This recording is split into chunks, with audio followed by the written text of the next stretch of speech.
Olá, queridos, graça e paz. Pastor Rafael aqui do Ministério de Homens vai começar. É com alegria que estou aqui mais uma vez para poder apresentar para vocês mais um RestauraCast, que é esse podcast tão especial aqui da comunidade Cristã Recomeçar, que é um canal de comunicação do Ministério de Homens. Nós trazemos aqui conteúdos importantes relacionados à família, masculinidade, espiritualidade, à vocação do homem. E hoje nós temos um tema muito importante para nós, que é a respeito do propósito de Deus com as famílias.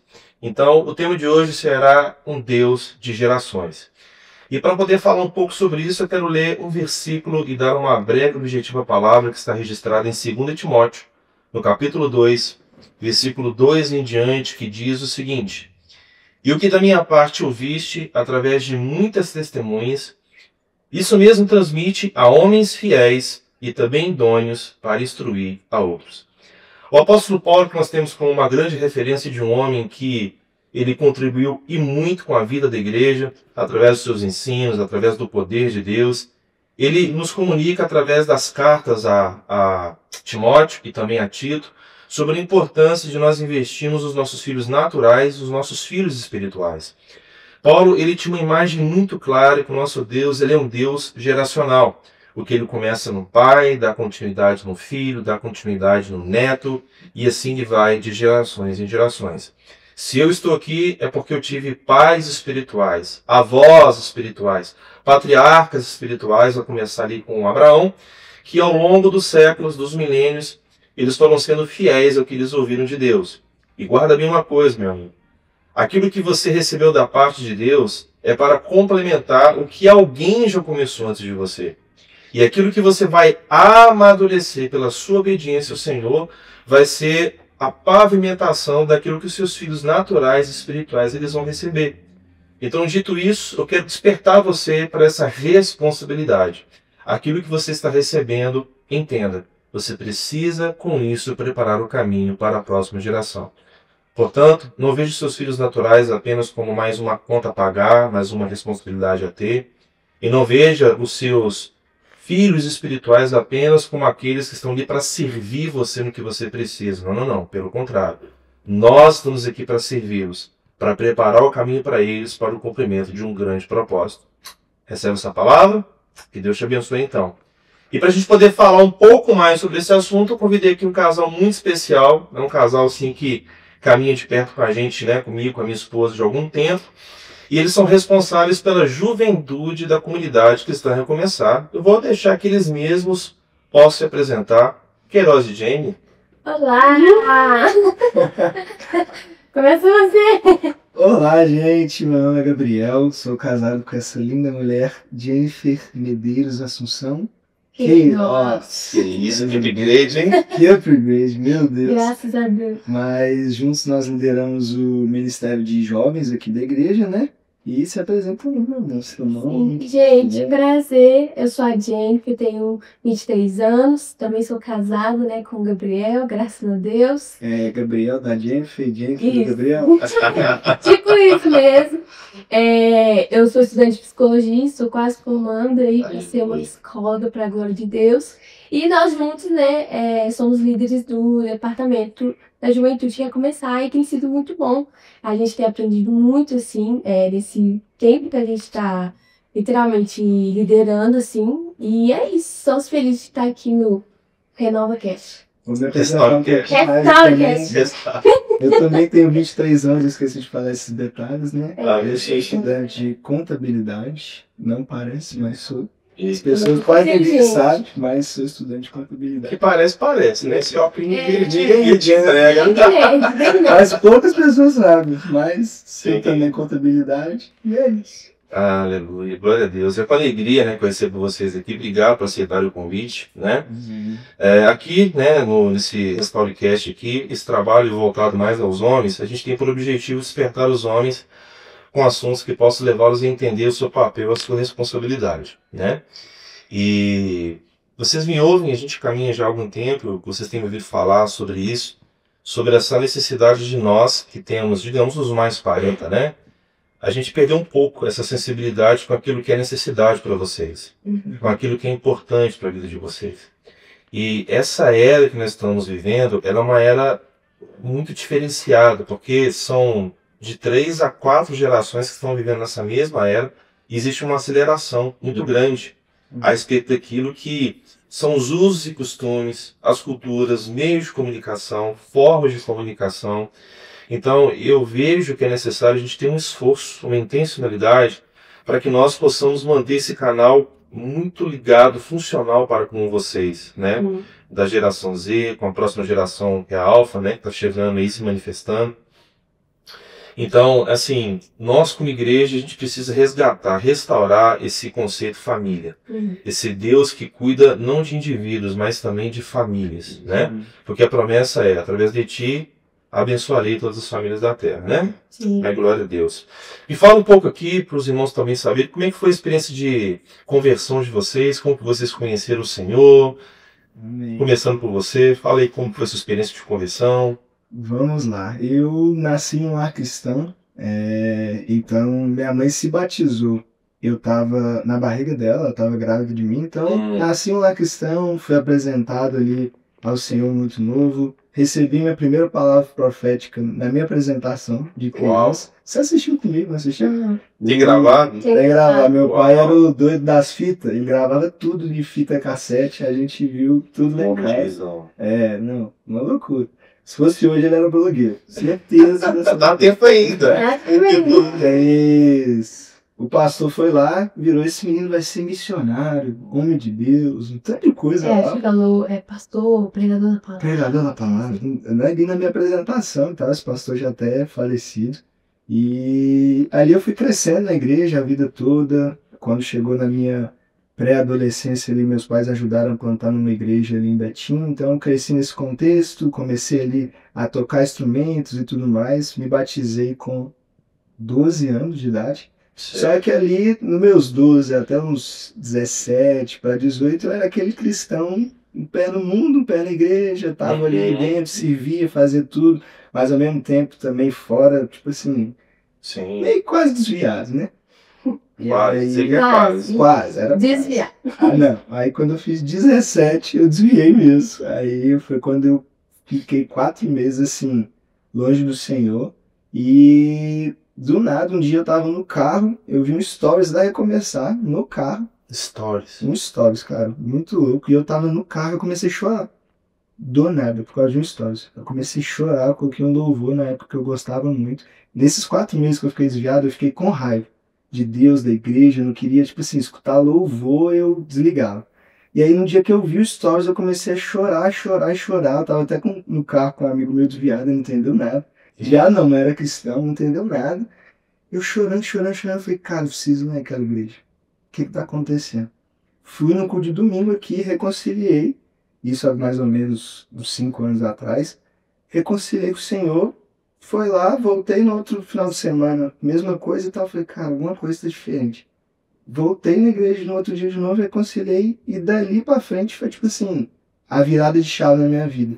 Quando de um final de semana pro outro, tudo mudou completamente, todas as pontes que me ligavam ao mundo foram quebradas, minha vida assim, virou um 180 total.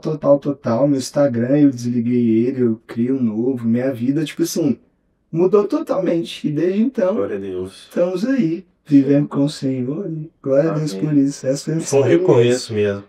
Aqui fez jus ao nome. Foi um recomeço para minha vida, para minha casa, para minha família. Eu nunca pensei que eu ia casar aqui dentro. Tipo assim, uma loucura. Mudou completamente minha vida. Louvado seja o Senhor. E uma parte, né, para falar sobre que o seu pai gravou, né? Então, tipo assim, você não teria a ciência hoje, né, de que você, por exemplo, recebeu palavras no seu batismo e tudo, se ele não tivesse gravado para você. Então, ele realmente foi um homem de visão, assim, o pai dele. Tipo assim, cara, um dia o meu filho, eu acredito nas palavras que estão sendo proferidas ali de um pastor, e eu acredito que meu filho vai ver isso um dia. Uau. E hoje, tipo assim, você é pastor de jovens, né? Vamos dizer assim, você lidera uma juventude, você prega a palavra e realmente, tipo assim, se cumpriu, né, aquilo que o pastor estava falando e você só tem mais consciência disso por conta do seu pai. Então, E ele Só pegando o papel nessa um gancho. conversão, né, de verdade, assim, no meu coração, porque em todo o tempo, minha mãe sempre, eu estava até conversando com ela recentemente, ela falou,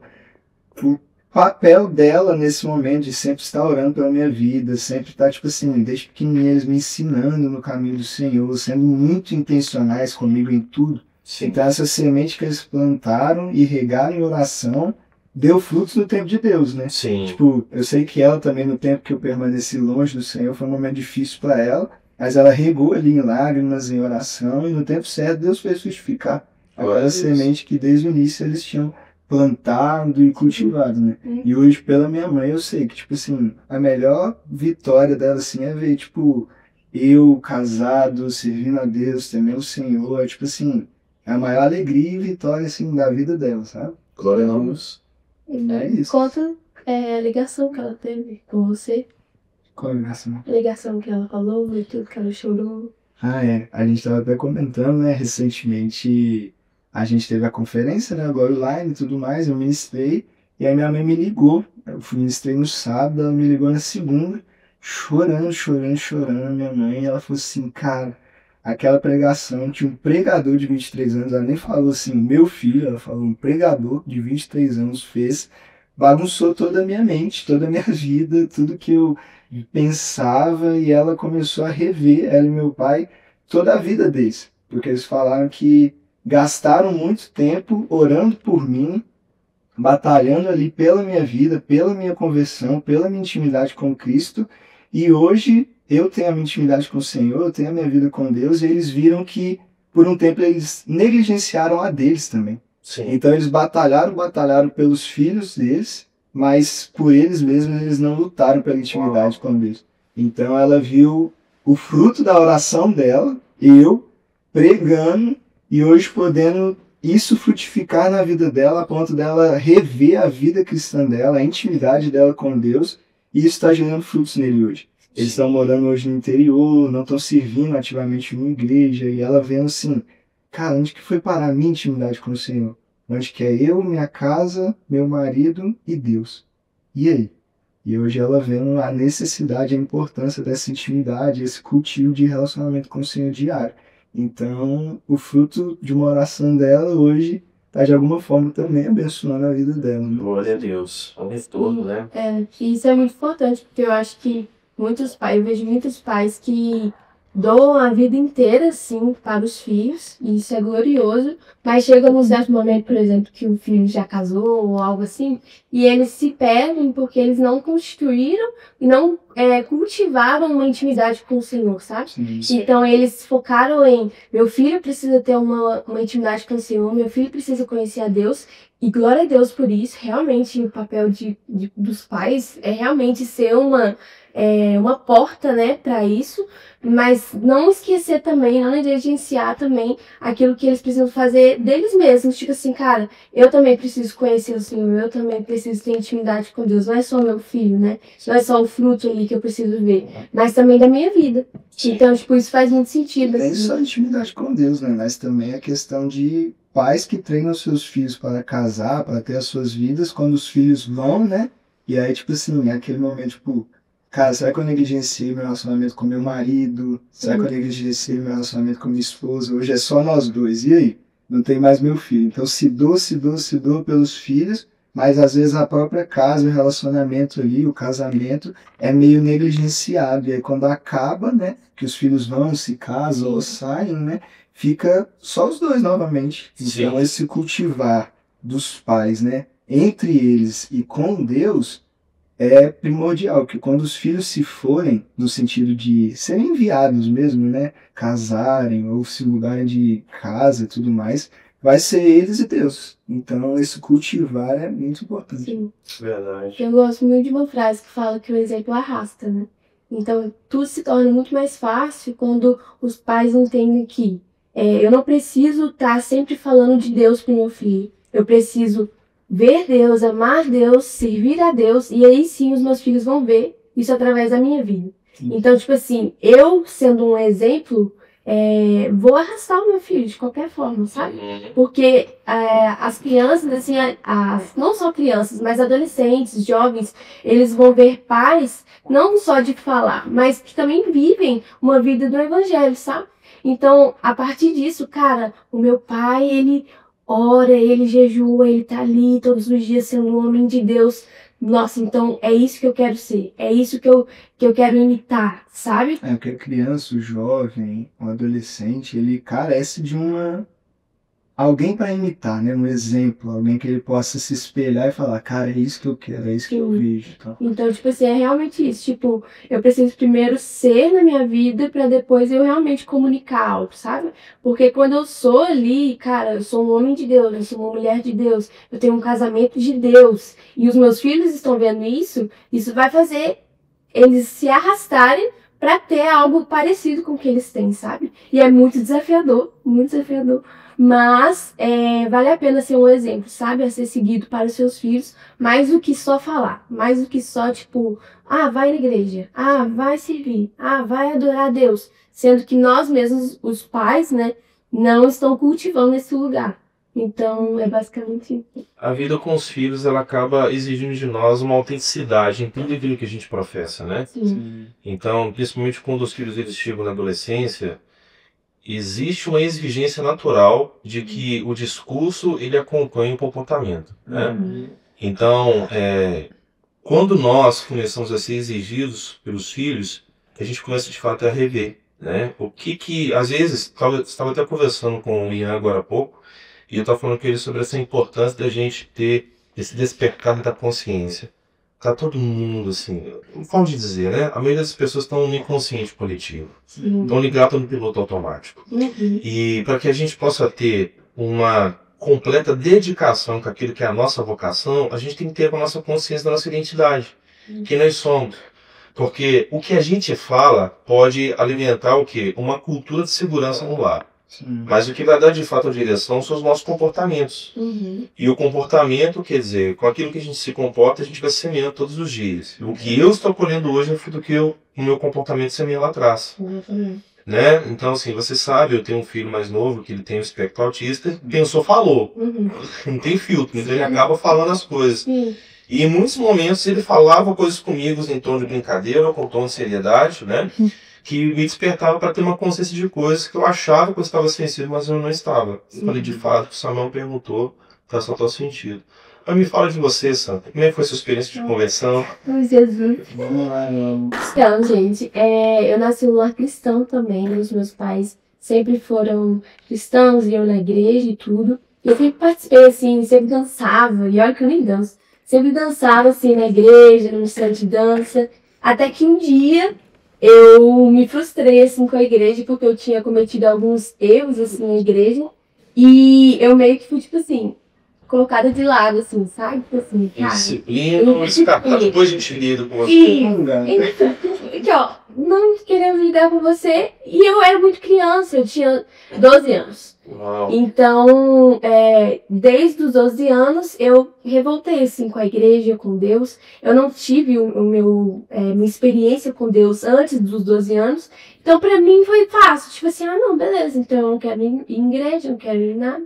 E desde os meus 12 anos até os meus 15, 16 ali, eu permaneci em uma vida, assim, totalmente fora da igreja, totalmente fora do Senhor, né, literalmente. Então, eu entrei muito cedo, por exemplo, nas drogas, eu entrei muito cedo, por exemplo...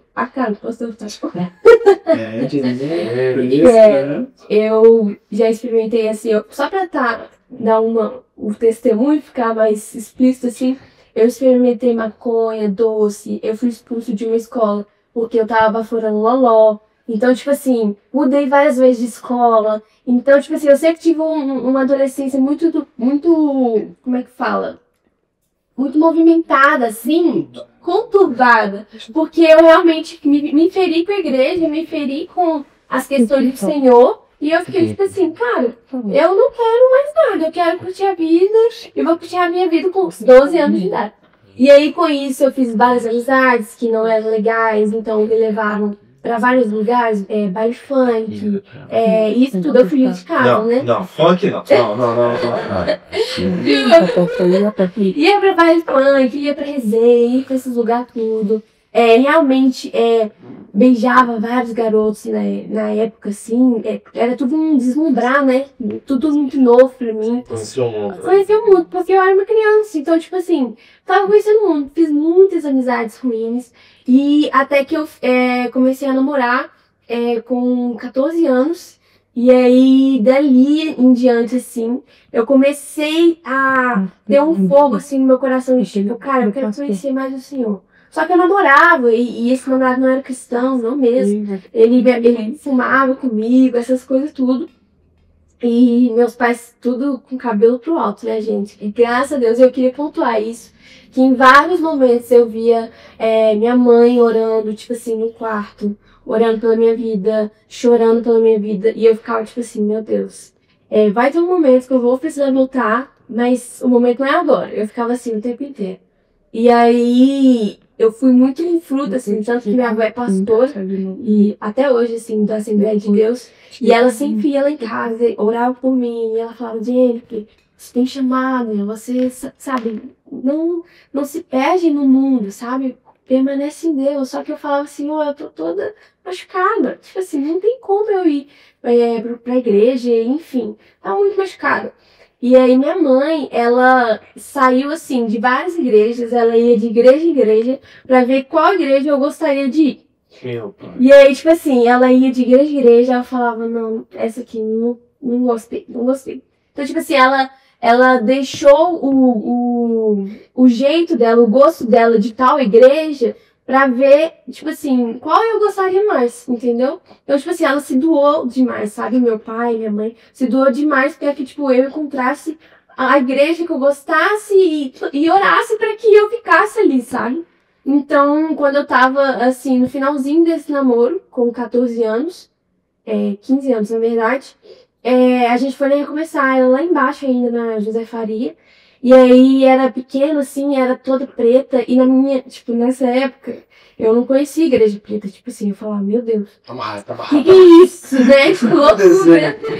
E aí, quando eu entrei, eu lembro de ver vários jovens, assim, vários jovens caindo, chorando, no chão, assim, esperneando, gritando, Jesus.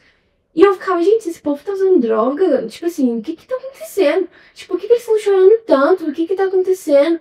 E aí minha mãe viu que eu gostei da Recomeçar. Ela viu que, tipo assim, eu achei legal a igreja preta, com os jovens, era mais jovial, assim, na época que eu comecei aí, em 2016. E aí, a gente começou a ir na Recomeçar. E aí eu comecei toda vez. Eu era obrigatório eu ir na igreja. Obrigatório. E aí minha mãe, tipo assim, já nem com esperança mais mesmo, sabe? Porque eu sempre fugia de casa, sempre eu ia pra esses lugares, né, que, tipo assim, realmente não convém. Eu fugia de casa, aí passava um tempinho, minha mãe descobria mais coisas sobre mim, meu pai descobria mais coisas. E aí teve um certo momento que eu tinha tido um momento muito tranquilo com meu ex-namorado, tipo assim, no cinema, assim, tranquilo, e depois a gente ia pro culto, porque a gente era obrigatório. Na hora que a gente chegou no culto, tava lá os jovens tudo no chão, esperneados, assim, chorando, e eu senti a presença de Deus, assim, de uma tal forma que eu falei, meu Deus, o que é isso que eu tô sentindo? Eu nunca senti isso na minha vida. E eu senti o próprio Deus, assim. E aí a única coisa que eu consegui falar foi, Jesus, o que eu faço para voltar para os seus caminhos? Foi a única coisa que eu consegui falar. E eu não falava com Deus, sei lá, desde os 12.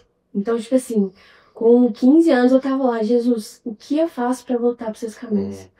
E aí, assim, sim, foi uma experiência muito individual, assim, mas eu senti o Senhor falando no meu coração, termina. E na hora, eu falei assim, vou terminar. Tipo assim, era uma verdade muito concreta. Tipo assim, meu Deus, eu preciso terminar porque eu quero provar disso aqui. Eu quero provar do que tá acontecendo aqui. O povo tá chorando, o povo tá se entregando. E todo mundo aí começar chorando. E aí eu cheguei em casa, terminei com esse namorado meu. E daquele dia em diante, eu, tipo assim, me transformei. Eu já comecei a ir no culto de jovens, já comecei a ir nos cultos. todos os dias, assim. Troquei meu modo de falar, troquei meu modo de me vestir. Tipo assim, foi uma mudança tão drástica que a minha família, ela ficava tipo assim, o que aconteceu? Tipo assim. Tô orando por isso.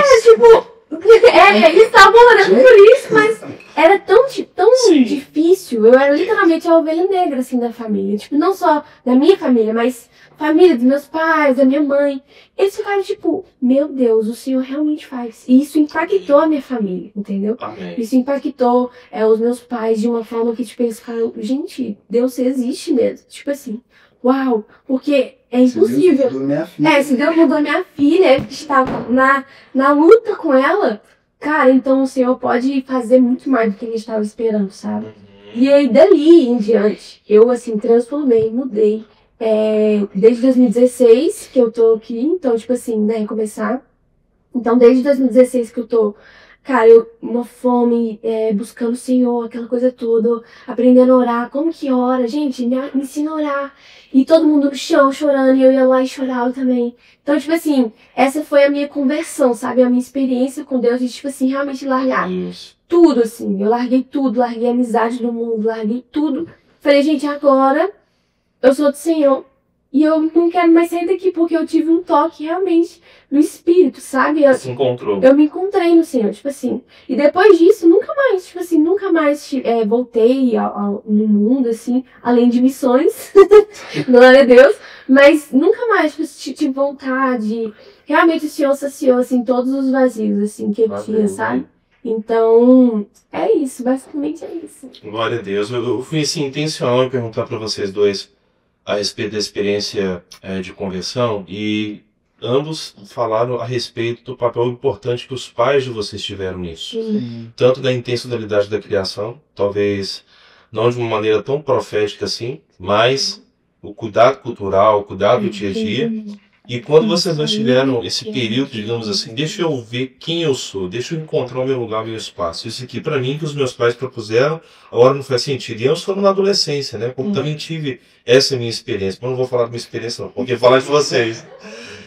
Então, a perseverança dos pais de vocês de orar, de jejuar, de clamar ao Senhor pelo retorno de vocês foi fundamental, foi essencial. E aqui está um ponto importante, que é uma crítica que eu trago para nós, né, para a nossa geração. O nosso coração dói quando os nossos filhos espirituais estão se perdendo. Não. Entende? Eu acho assim, que para mim que sou pai de 3, quando os meus filhos não estão bem espiritualmente, eu sinto a dor pelos meus filhos. Mas vocês são líderes, pastores, né, de uma juventude, vocês sabem, a maioria dos jovens que congregam com vocês, os pais não são cristãos. Quem está chorando por eles?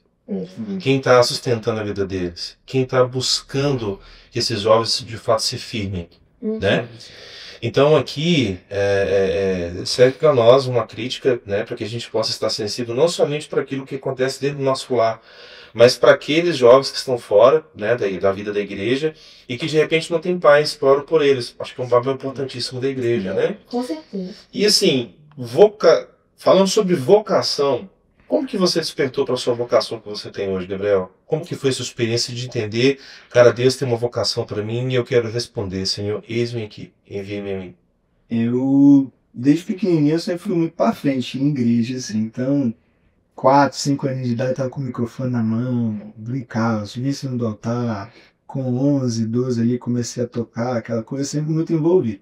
Só que teve um caso muito específico uma vez numa igreja, lá no bairro Tropical, que tava no culto de domingo ali, eu era muito novo, devia ter uns 9 para 10 anos. Sim. E aí teve um apelo lá na frente, eu nem lembro pelo que foi o apelo para ir lá na frente do culto. E aí ninguém foi. Só que um dia especificamente, cara, alguma coisa estava acontecendo, eu tava chorando muito, eu era muito novinho. E eu senti, vai lá na frente. E eu fui. E ninguém tinha ido, só eu. Na hora que eu fui, assim, a pastora foi lá e falou, tipo, um chamado pra igreja, tipo, cara, uma criança teve que vir aqui na frente pra você ver a importância disso. E aí ela pôs a mão em mim, orou e falou, você é alguém chamado para estar aqui em cima pregando. Aquele momento eu escutei aquilo, guardei dentro do meu coração, mas nunca foi tipo assim, eu não entendia direito e tudo mais. E Sim. Quando ela falou isso, veio uma multidão de gente assim se entregando lá na frente. Foi tipo assim, uma loucura, porque eu fui lá, porque o Senhor me direcionou aí. Então naquele momento eu vi essa semente sendo lançado ali, que ficou guardado, que eu não entendi o que ela falou, eu escutei, por mais que eu era criança. E aí aconteceu tudo isso, eu converti aqui na igreja e tudo mais, e fui viver minha vida com Deus. E ali naquele primeiro amor, naquela primeira paixão do Senhor, a gente sempre tem aquele desejo de saber, Deus, para que eu fui vocacionado a fazer? Qual que é o meu papel na engrenagem do Senhor? E literalmente eu fui muito apaixonado pelo lugar secreto, sabe? Então eu acho que não recebi uma profetada muito grande depois disso, algo muito forte. Foi mais literalmente no lugar secreto, o Senhor vindo e ministrando isso no meu coração dia a dia. Tipo, colocando aquela certeza no meu coração, colocando um desejo muito grande por pregar a palavra do Senhor, por pastorear vidas, um desejo muito forte missional também, por mais que a gente hoje exerce um papel muito pastoral, a gente também entende muito algo da nossa casa missional, sabe? Então, literalmente esse clamor por vidas, igual você tem falado, tipo assim, quem tá chorando por essas pessoas, né? A gente entende um chamado muito forte na nossa casa para mulheres em situações de vulnerabilidade e tudo mais. Então, tráfico humano é algo que a gente entende no Senhor para nossa casa. E quem vai estar chorando por essas vidas, né? Então, eu acho que teve esse momento, igual eu falei, né, do pastor lá quando eu era muito novo. Meus pais sempre viram muito essa desenvoltura em mim, falavam um pouco. Essa pastora, quando liberou essa palavra. E o Senhor, no meu secreto, me mostrando, colocando no meu coração, nada tipo assim, sobrenatural demais, mas literalmente uma chama queimando no meu coração por pastorear vidas, uma chama queimando no meu coração por ganhar vidas para o Senhor, sabe? E isso foi sendo gerado nesse lugar secreto, nesse lugar eu, Deus e Ele ministrando no meu coração.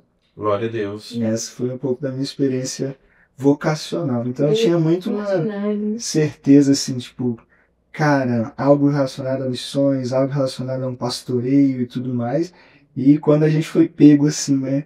Tipo, o pastor chamou a gente para se tornar líder da juventude, foi algo muito legal que eu queria compartilhar, que sempre que eu achava essa questão vocacional, eu pensava, cara, eu ia estar muito mais preparado. Acho que em todo sentido na vida. Tipo assim, não, tá mais velho, provavelmente vou estar cursando teologia, vou estar, tipo assim, sei lá, sabe? Você sempre pensa no sentido que, cara, vou estar muito mais pronto para isso. Por mais que eu tenha certeza, mais gabaritado. Mas era uma certeza muito grande que em algum momento ia acontecer isso. E aí, quando veio, tipo assim, cara, casou muito com tudo aquilo que a gente já sabia para nossa casa, para nossa vida. Sim. E por mais que a gente não se via tão gabaritado nesse sentido, é literalmente a graça do Senhor sustentando a gente no ministério mesmo, nas coisas que a gente é vocacionado a fazer, sabe? Entendi. É basicamente isso. Agora, enquanto a gente não, por exemplo, errei aqui. Por exemplo, a gente não tá em ativo, por exemplo, em tráfico humano, chorando por essas meninas assim tão fisicamente, a gente tá literalmente posicionado no lugar de jovens. Então a gente tá entendendo onde o Senhor tá nos levando e o Senhor nos como é que fala? Deu uma responsabilidade, deu um compromisso que é a juventude da Recomeçar.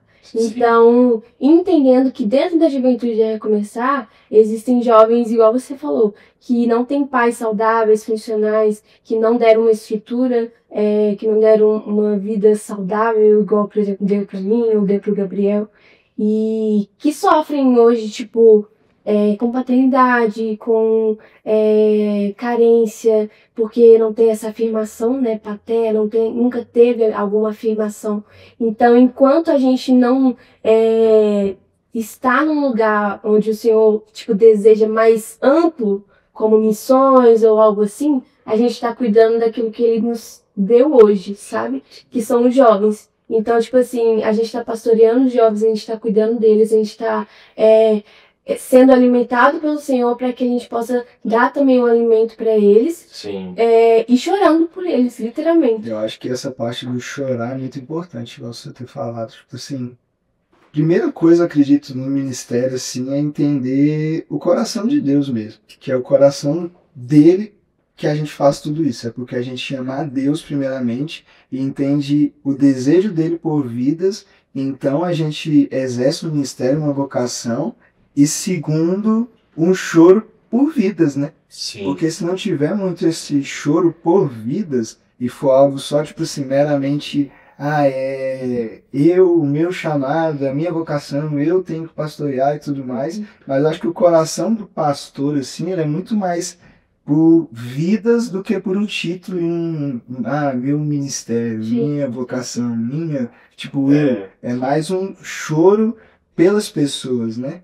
Toda vocação, ela nos chama para a gente poder sair da centralidade de nós mesmos para que a gente possa cuidar do outro, cuidar do próximo. O evangelho, ele é sobre investir em pessoas. Sim. O evangelho é sobre você cuidar de pessoas, né? Então, o dom que vocês carregam não é para benefício individual de cada um, é para benefício do corpo. Entende? Por exemplo, existe uma necessidade gigantesca ao redor do mundo por várias frentes. Então, vamos falar de mulheres em situação de vulnerabilidade, né? Mulheres que se encontram nessa situação, você já deve ter parado para poder planejar sobre isso. São projetos que vão envolver uma mão de obra muito grande e, na maioria das vezes, especializada. Tem que ter uma capacidade técnica para isso, da área da saúde mental, da área da saúde comum, né? Da medicina. E até mesmo assistência social, porque mulheres em situação de rua foram abandonadas por pais, maridos e namorados, principalmente com crianças, né? E são coisas que custam o quê? Dinheiro, muito dinheiro, né? Tempo e energia, percebe? E talvez o que o Senhor tem, é só uma suspeita profética, aleluia. Talvez o que o Senhor tem confiado para vocês, que já tem seu coração se preocupado com tais mulheres que profeticamente a gente pode perceber que foram órfãs, mulheres abandonadas em situação de vulnerabilidade, são meninas, mulheres que o Senhor tem confiado para que vocês possam, antes de que o mal aconteça, vocês as acolham. Antes que elas possam ser entregues a situações de vulnerabilidade, vocês já tirem elas dessas possibilidades. Faz sentido? Eu creio muito, tem um filme que a gente gosta bastante, que é Amor de Redenção, né? Que mostra a vida de uma menina que foi, a mãe morreu e tudo mais, ela foi meio que comprada por um bordel lá da época, é um filme bem, mostra uma realidade antiga, né? Tipo, da Idade Média e tudo mais. E, cara, não tem uma vez que a gente não vê esse filme que a gente não chora. Tipo assim, as crianças que para elas entrarem nesse mundo, a gente não vai entrar muito aqui no podcast, mas tipo assim, é algo muito pesado que acontece ali desde a infância, né? Tipo assim, vou lá e tudo mais. Não, acontece algo muito cedo, um trabalho muito forte, não falando espiritualmente, um trabalho mesmo ali, tipo assim, das pessoas que investem muito dinheiro para isso rodar e para isso funcionar. Então, quando a gente vê essas crianças que são levadas para esse lugar, comove e mexe muito no nosso coração. E eu acredito que faz muito sentido isso que o senhor falou, sabe? Sim. Esse trabalho do pré-chegar nesse lugar, né? Sim. Nós, como igreja, às vezes, a gente está se acomodando, é a minha leitura, tá? Às vezes a gente está se acomodando em apenas remediar problemas. Entende? Então, remediar que está mais latente, aparece. É como se a gente trabalhasse por demanda. Eu não vejo que isso é ser sábio. Ser sábio é a gente trabalhar para as próximas gerações. Temos que abandonar o que precisa de ajuda agora? Não. Mas a gente não pode canalizar 100% das energias da igreja para remediar o que está errado. Até porque boa parte daqueles que se achegam até nós querendo ajuda, eles não querem transformação. Eles querem que a gente facilite a vida deles. Entende? Então, ou seja, a gente precisa investir na próxima geração. A gente precisa cuidar da próxima geração. Aonde que vocês podem se sentar, olhar determinada situação e falar: menino, antes de te falar uma coisa, eu conheço esse caminho não vai te levar para um bom lugar. Deixa eu te mostrar a realidade do futuro. Né? Então, ou seja, uma das premissas, né, que é uma responsabilidade do pai, que é preparar o caminho para os filhos. Você não precisa entrar por esse caminho. Eu já pavimentei esse. Se você for por esse caminho, você vai gastar 10, 15, 20 anos para aprender algo que com um ano eu vou te ensinar. Literalmente é um facilitar. Né? E como é que foi o seu despertar para a sua vocação, Jenny? Até que faz muito sentido assim, com o que a gente tem conversado. Eu fiz uma escola na FHOP chamada Fascinação, onde a gente... Para quem não conhece, dá detalhe do que é essa escola. Para quem não conhece, essa escola chama Fascinação, lá da FHOP, Florianópolis, existe ainda, da Florianópolis House of Prayer, e aí você passa 5, 6 meses morando lá na base missionária, e você tem um curso sobre todos os assuntos possíveis que existe, tipo no Evangelho, Bíblia, Cristologia, Escatologia, incubadora, né? Tudo muito rápido, né? Exatamente. Na radiação. Essa é a fala que a gente usa lá. Literalmente você fica numa incubadora sendo gerado ali com muita informação. A gente passa 4 horas por dia na sala de oração, orando. A gente também lê a Bíblia em 6 meses. Então é meio que um princípio, literalmente. Ou você vira crente ou vira crente. Isso, exatamente. E aí eu fui em 2021. Literalmente foi uma experiência assim, única na minha vida. Eu morei com 40 meninas. Então, tipo assim, tinha os meninos morando com os meninos e as meninas morando com as meninas. E eram desafios assim, enormes, tipo, tanto no ordinário, tanto no extraordinário, sabe? Tipo assim, o senhor tratando a gente, tipo, eu preciso lavar roupa e eu não sei lavar roupa. Então, tipo assim, a gente brigava assim, as meninas, tipo, gente, como vocês não lavam roupa? E aquelas briguinhas assim de menina, normal na TPM. E tanto também sendo esticado. Mas para de Não, é uma loucura. E tanto também sendo esticado no extraordinário, onde o Senhor te coloca numa incubadora e abre totalmente você. Eu sentia, né, na época, que o Senhor me colocava numa mesa, assim, me abria, assim, igual um médico, e falava, agora vamos tratar isso aqui. E eu me senti exposta, assim, tipo, ao Senhor, sabe? Caramba, Ele tá tratando tudo. Paternidade, tratando. Vida com Deus, tá tratando aqui. Tá tratando. Então, tipo assim, o Senhor trata todos os detalhes possíveis. São vários processos que o Senhor trata pra gente, sabe? E aí lá, eu já era cristã, né? Tanto que eu falei que eu me tornei cristã em 2016 e eu fui em 2021. Então eu já tinha ali um conhecimento, assim, vago, uma bagagem, uma experiência. Mas quando eu cheguei na hip-hop, eu descobri que eu não conhecia nada, assim, nem de mim, nem de Deus, e nem do que eu poderia ou posso fazer com instrumentos, né, vocacionais, vamos dizer assim. Então aí eu conheci literalmente quem Deus era no caso, é porque eu tô falando sempre no passado. Sim, na experiência que aconteceu. Na experiência, mas eu literalmente conheci quem Deus é, tipo, em todos os detalhes possíveis. É óbvio que tem muito mais pra ser mostrado e eu tô aqui pra receber mais do Senhor. Mas, cara, eu conheci literalmente quem Deus é. E através disso o Senhor revelou quem a Jennifer é, a identidade da Jennifer. Então lá eu descobri a roupa que eu gostava de usar, eu não sabia, eu não tinha estilo. Ali eu descobri como o meu cabelo ele se comporta, que ele não era liso, eu sempre pranchava meu cabelo. E aí lá em Florianópolis, eu deixei ele cacheado, agora tá todo mudado, né? Mas ele tava todo cacheadão. Então, ali eu fui descobrindo o que a gente gosta, o que ela não gosta, o que ela gosta de fazer, o que ela gosta de fazer com Jesus. E principalmente o meu chamado, minha vocação. E, cara, teve uma aula que a gente teve chamada Devoção Perene, e a gente aprendeu muito sobre o Senhor, assim, o Senhor das dores, que sente as dores dos filhos, sabe? Um Senhor de lágrimas. E eu gosto muito, muito mesmo desse tema, assim, que acho que move muito meu coração e é um tema que é meio que minha vocação, assim, sabe? Eu sou bem puxada para isso, onde conta uma história de que o Senhor, de que uma mulher aleatória, ela teve uma visão onde ela viu um quarto com várias portas e ela tinha a impressão que ele parecia o céu, sabe? Era tudo muito branco, tudo muito bonito. E aí ela abriu a primeira porta e era a porta da adoração. E tinha muita gente, estava lotado de gente cantando e tal. Ela falou, uau, que lindo! Uma sala de adoração, cheia de pessoas, uau, incrível. Fechou a porta. Aí na hora que ela abriu outra porta, era a porta de pregação do evangelho. E tinha vários pregadores, vários pregadores, ministros da palavra, que estavam pregando ali. E ela falou, uau, que coisa linda! Muita gente, lotado. Aí ela fechou a porta. Aí ela abriu a outra porta e era a porta do Missões. Várias pessoas ajudando outras pessoas. Tipo assim, era algo incrível, assim, lindo. Ela falou, meu Deus, tá tudo lotado, cada porta.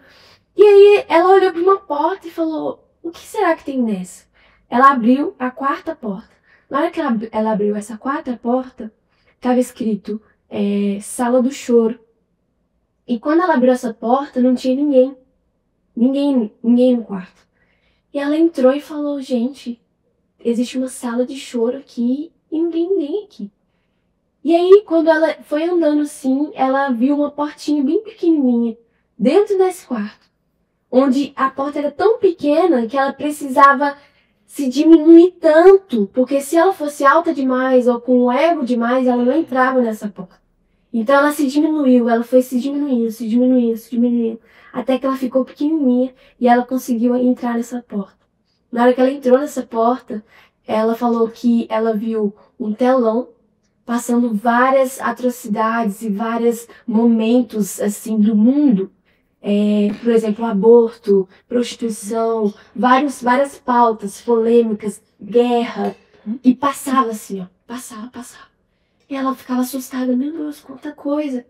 E quando ela menos esperou assim, ela olhou para o lado e ela viu um trono. E quando ela olhou para esse trono, ela viu Cristo sentado ali. E na hora que ela viu Cristo sentado ali, ela olhou para os olhos de Cristo e Cristo estava chorando. Então, o Senhor estava ali, assentado na sala do choro, chorando por tudo aquilo que passava no mundo, como aborto, abuso sexual, abuso, qualquer tipo de atrocidade e coisas que magoavam o Senhor, sabe? Sim. E a vontade e o propósito dele. Então ele estava ali, sentado, chorando. E o que mais pegou essa mulher é que não tinha ninguém lá. Tipo, a porta estava aberta, quem quisesse podia entrar. Sim. Tinha muita gente em missões, tinha muita gente em adoração, e isso tudo é lindo, glória a Deus. Mas não tinha ninguém na sala de choro, chorando com o Senhor, sabe? Pelo mundo, pela terra, pelo que estava acontecendo ali e agora, sabe? Então, quando eu ouvi essa história, ela me pegou muito forte, porque aí vem junto as questões do tráfico humano, da prostituição, que eu já fiz alguns trabalhos na Guaicurus em relação a isso, junto com missões aqui da igreja. Então, isso me pega muito, sabe? Isso pegou muito a nossa casa. E a gente entendeu essa vocação de, tipo, a gente quer estar na sala do choro, chorando com o Senhor, sabe? Então, mesmo que isso vai custar, o nosso ego tá muito pequeno, a gente não ligar para o que a gente está sentindo ou pensando ali no momento, porque literalmente o que vai ligar ali no momento cara, o Senhor está chorando e eu quero chorar com Ele.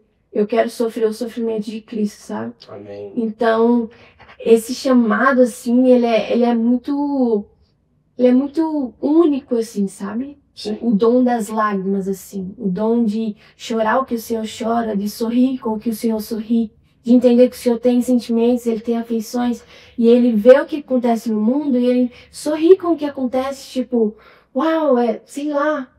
E você acha que hoje a igreja, não na sua totalidade, mas a boa parte das pessoas, elas estão insensíveis a essa íntima compaixão? Sim, eu sinto isso porque a gente está muito afogado em nós mesmos, sabe? Igual você disse, a gente tem muita informação.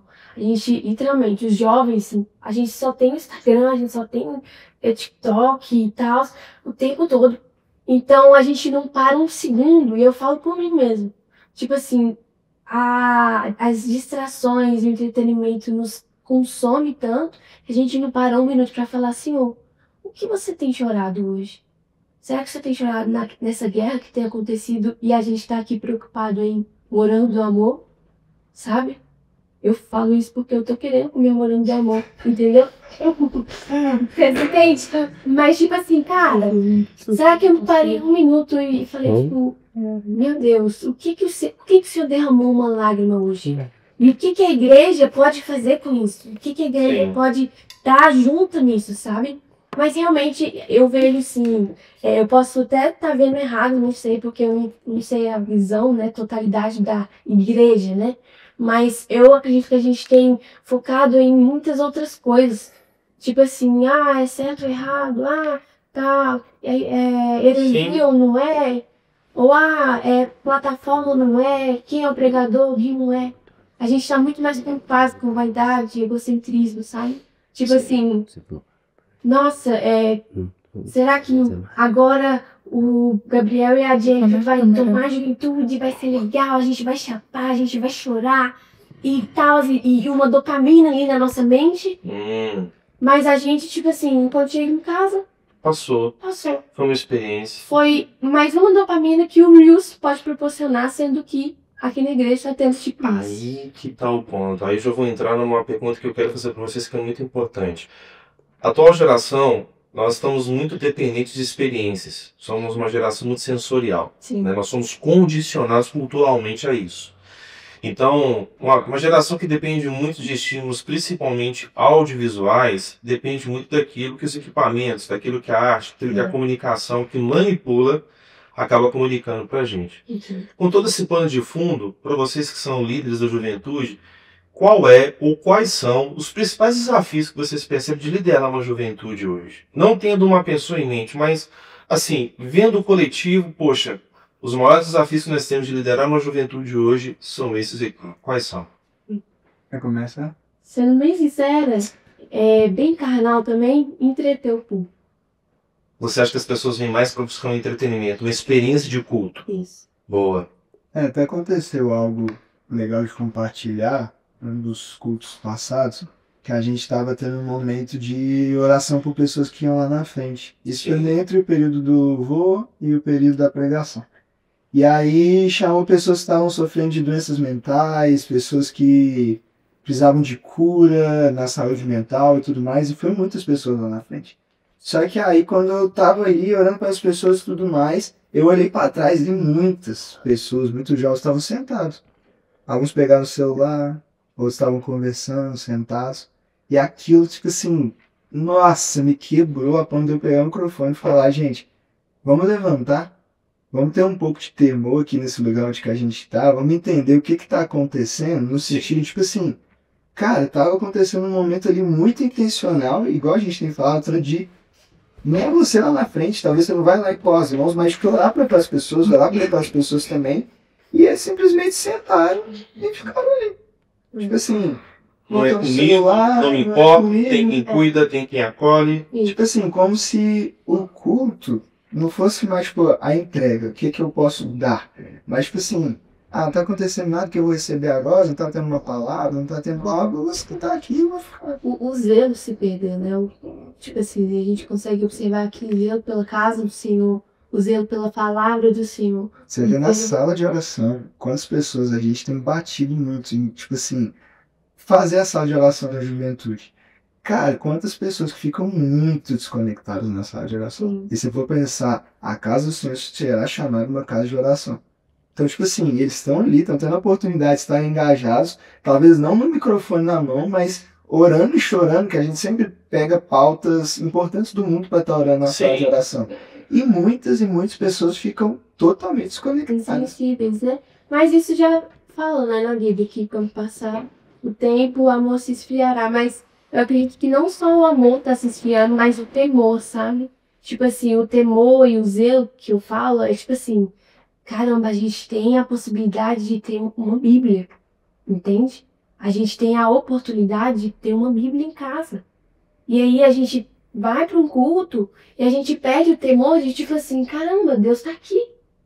E por que eu não tô no chão, tipo assim, em devoção a Ele, sabe? Entendo. Parece que a gente perdeu o temor das pequenas coisas, assim, tipo, olha, eu tenho uma Bíblia, beleza, eu leio ela quando eu quero, ou então eu levo pro culto quando eu quero, mas, uau, é a palavra do Senhor, é o que me liberta, é o que me cura, tipo, é a palavra de Deus.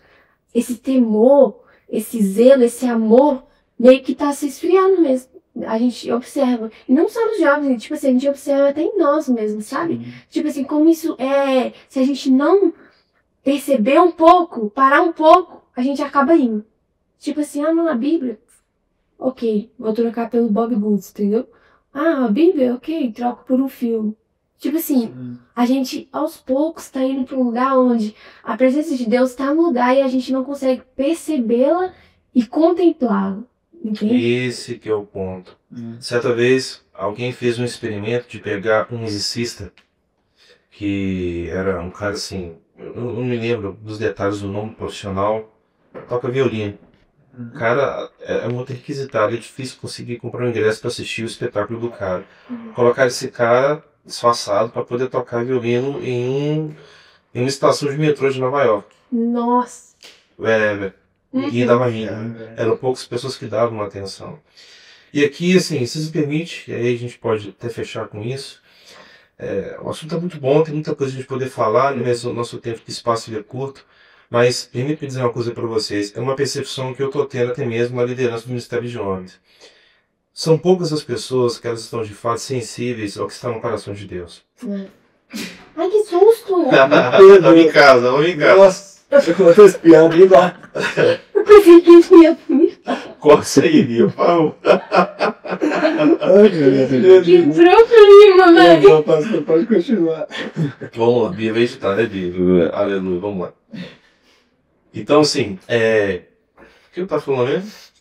Você ia falar uma percepção como Poucas pessoas. Ah, tá, vamos lá, voltando então. Enfim. É perceptível que poucas das pessoas, elas têm de fato um conhecimento da terra, um conhecimento do santo, né? Aquele livro do A.W. Tozer, O Conhecimento do Santo, se você ler aquele livro, ele é excelente, mas ele é uma literatura muito pesada que ele fala dos atributos visíveis e invisíveis de Deus. Sim. Quando eu estava lendo aquele livro, eu falei, cara, ensinar sobre isso hoje na igreja, a igreja não vai entender. Percebe isso? Aí eu faço com vocês aqui até uma comunicação responsável, chamando a atenção da minha geração para com vocês. Em Juízes no capítulo 2, o Senhor ele chama a atenção dos pais espirituais para que eles pudessem se responsabilizar pelos seus filhos. Quando morreu Josué, e todos os líderes com Josué, todos os pais da geração de Josué, veio pós ele uma geração que não conhecia o Senhor, que não viram os feitos de Deus na travessia, né, no deserto. Então, como eles não conheciam o Senhor, o que aconteceu? O autor de Juízes fala, eles se perderam com os deuses que estavam ao seu redor. Então, situação como essa, de repente vocês podem ficar assim, profundamente frustrados. Mas, você permite um conselho pastoral? Com certeza. Não fiquem frustrados na perspectiva de que, poxa, estamos trabalhando errado.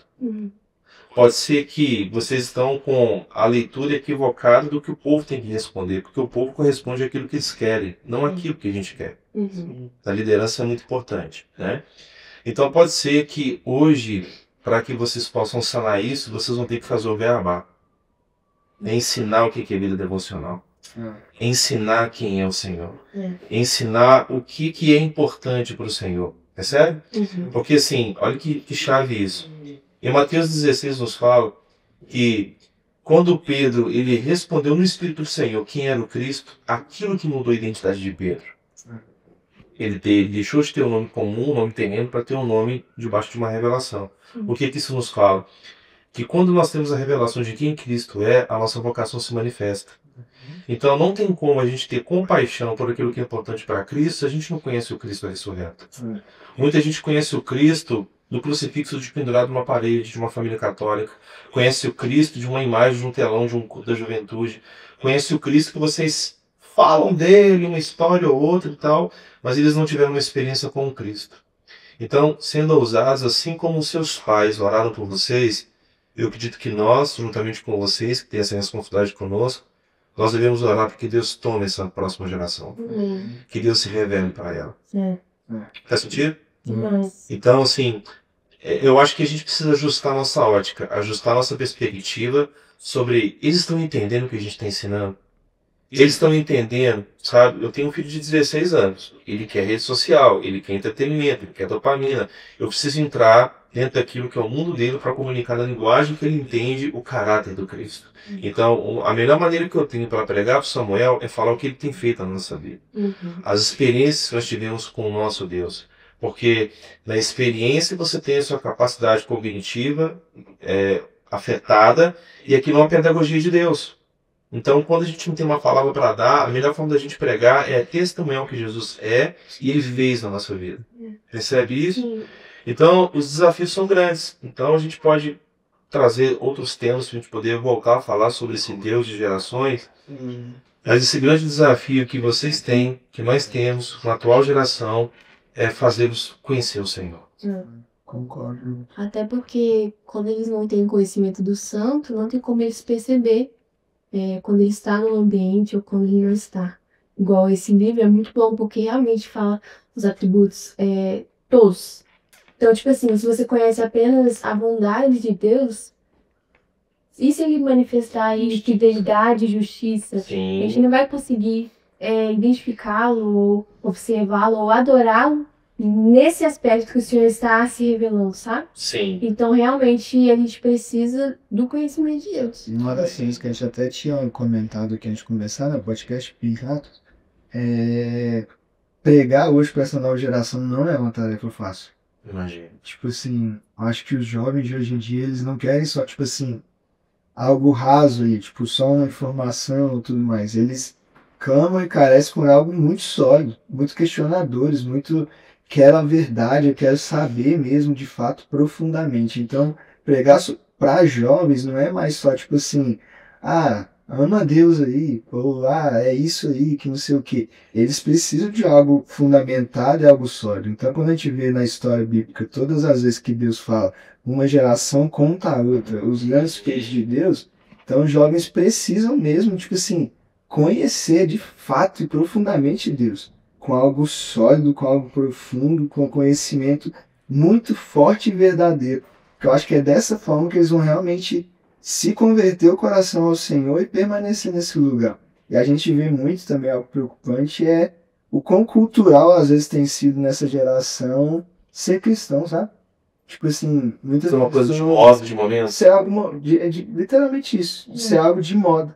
Algo tipo assim, Entendi. é legal ser cristão. Hoje em dia a gente tem uma percepção que parece que não é tanto mais a balada, a festa que chama atenção. O que tem chamado atenção é ser uma vida fitness focada, com métodos, trabalho, foco. Às vezes muitas coisas dessas te afastam de pecados muito aparentes, como pornografia. Muitas pessoas que não são cristãos hoje defendem você não consumir pornografia.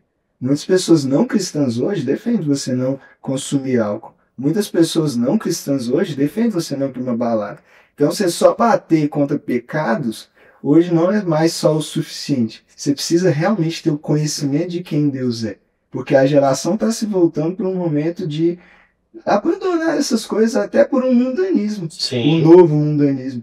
Mas isso é muito perigoso, porque parece uma vestimenta cristã, mas sem conhecimento de Deus. Então, o que vai diferenciar realmente se os jovens estão ali realmente é o conhecimento de Deus. Porque a roupagem, eu acredito que está sendo ou vai ser muito parecida dos jovens do mundo com os jovens que querem viver em santidade. Desafio. Eles se afastando nisso. Então, literalmente, o que vai diferenciar eles vai ser o conhecimento de Deus, né? Amém. Que leva ao arrependimento, né? Que merda. O nosso desafio é gigantesco, né? Hum. Mas nós dizemos sim, agora a gente precisa avançar. Amém? Pra cima, né? Amém. Obrigado pela presença de vocês, pela contribuição de vocês. E peço ao Senhor que nos dê mais uma nova oportunidade de poder falar um pouco mais sobre esses assuntos que são tão importantes, né? E assim, queria dar para vocês a oportunidade de 1 minuto, vocês olhando para aquela câmera, que vocês possam estar despedindo então da turma, mas de uma forma bem importante. Se vocês pudessem dar uma palavra para pais que estão desconectados dos seus filhos, que estão vendo seus filhos perdidos e que querem ver os seus filhos no Senhor, que palavra que vocês dariam para esse pai e para essa mãe? Olhando para essa câmera aí, deixa Deus dar a paz. Fernando vai falando. Jesus.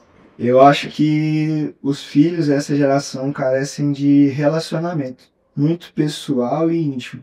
Então, mais do que falar as coisas que eles têm que fazer ou só dar-lhe uma certa direção de fala, os filhos precisam de uma necessidade, eles necessitam de um relacionamento, sabe? Presença. Então, mais do que falar para os filhos fazerem qualquer coisa, façam isso com os filhos. Se talvez os filhos não querem ir para a igreja, vão ver um filme com eles, vão ter relacionamento lá no cinema, vão ter relacionamento dentro da casa de uma outra forma, mas presença. E nesse lugar, eles vão se abrindo para o Cristo que mudou a vida de vocês. Então, Uau. acho que relacionamento e presença. Isso. Que através do relacionamento com seus filhos, eles podem conhecer o Cristo através de você. Mas aí que tá, né? Você tem refletido Cristo através da sua vida ao ponto dos seus filhos, num cinema, reconhecer Cristo em você. Oi. Então, é isso. Isso é uma coisa importante. Eu acho que o Cristo falado, mas não praticado dentro de casa, ele pode gerar uma repulsa a Deus ao invés de uma aproximar. Então, no que a gente fala, a gente tem que viver e ser o exemplo para isso como pais, para os filhos verem. Ele fala tão bem de Deus, mas ele vive muito bem com esse Deus. Então isso vai gerar conexão entre o ouvir e o ver, e eles realmente vão ser aproximados por esse lugar em Deus. Através de você, Pai. E é isso. Glória a Deus. Até o próximo podcast.